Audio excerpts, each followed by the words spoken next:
BBMP کے ذرائع کے مطابق برہد بنگلورو مہانگر پالیکے کے طویل عرصے سے زیر التوا انتخابات اپریل یا مئی 2025 میں ہونے کی توقع ہے۔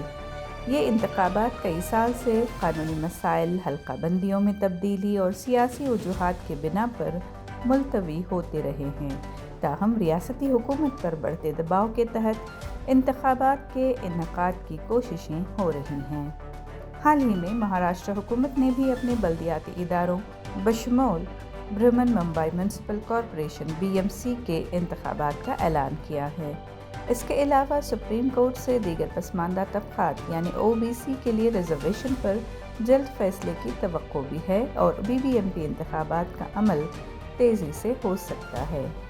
BBMP کے انتخابات آخری بار ستمبر 2020 میں شیڈول کیے گئے تھے لیکن ملتوی ہو گئے تھے۔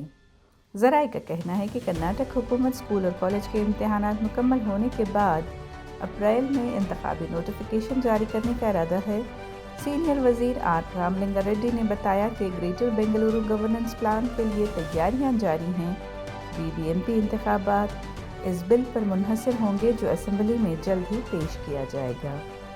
تجویز کردہ گورننس فریم ورک پر عوامی مشاورت فروری میں منعقد کی جائے گی اور اس کے بعد بل پیش کیا جائے گا۔ چیف منسٹر کے دفتر سے انتخابات کے لیے مالی وسائل کا انتظام بھی کیا جا رہا ہے۔ چونکہ سپریم کورٹ نے واضح ہدایات جاری کی ہیں، اس لیے مزید تاخیر کے امکانات کم ہیں۔ سرکاری انتخابی نوٹیفیکیشن اپریل 2025 کے آخر تک جاری ہونے کی توقع ہے اور انتخابات اس کے 45 دن کے اندر کرائے جائیں گے۔